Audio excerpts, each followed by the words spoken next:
নবম দশম শ্রেণীর ইজি আইসিটি বই থেকে এই পর্বে আমরা ষষ্ঠ অধ্যায়ের অনুশীলনীর যে সংক্ষিপ্ত প্রশ্ন আছে সেই প্রশ্নগুলো নিয়ে আলোচনা করব। আমরা প্রথম প্রশ্নটার ক্ষেত্রে খেয়াল করি, কম্পাইলার ও ইন্টারপ্রেটার কাকে বলে? যে ভাষা অনুবাদক সফটওয়্যারের মাধ্যমে সম্পূর্ণ প্রোগ্রাম একবারে উচ্চ স্তরের ভাষা থেকে মেশিন ভাষায় রূপান্তরিত হয় তাকে হচ্ছে কম্পাইলার বলে। আবার যেই ভাষা অনুবাদক সফটওয়্যার প্রোগ্রামকে লাইন ধরে ধরে উচ্চ স্তরের ভাষা থেকে মেশিন ভাষায় রূপান্তরিত করে এবং সাথে সাথে কার্যকর করে তাকে হচ্ছে ইন্টারপ্রেটার বলে। তাহলে একটার ক্ষেত্রে হচ্ছে কি, যেই সম্পূর্ণ প্রোগ্রাম একবারে উচ্চ স্তরে ভাষা থেকে মেশিন ভাষায় রূপান্তর করে তাকে আমরা কি বলি? কম্পাইলার। আর যেই সফটওয়্যার প্রোগ্রামে লাইন বাই লাইন ধরে হচ্ছে যে তোমার অনুবাদ করে তাকে আমরা বলি হচ্ছে ইন্টারপ্রেটার। মেশিন কোড কাকে বলে? যেই প্রোগ্রামিং ভাষায় শুধুমাত্র 0 এবং 1-এর সমন্বয়ে তৈরি বাইনারি সংকেত ব্যবহার করে কম্পিউটারকে সরাসরি নির্দেশ দেওয়া হয় তাকে হচ্ছে মেশিন কোড বা মেশিন ভাষা বলে।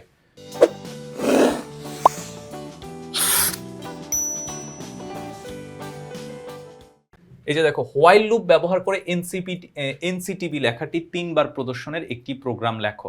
খেয়াল করো, এখানে হচ্ছে প্রোগ্রামটা এই যে এইখানে এইটুকুই হচ্ছে যে আমার program. Count equal 1, while count এই যে 3 বারের জন্য 3, তারপরে প্রিন্টে কি দেখাইতে হবে? আইসিটি কাউন্ট প্লাস হচ্ছে 1। তো এই ক্ষেত্রে হচ্ছে যে এইটুকুই হচ্ছে আমার প্রোগ্রাম, এইটুকু লিখলেই হবে।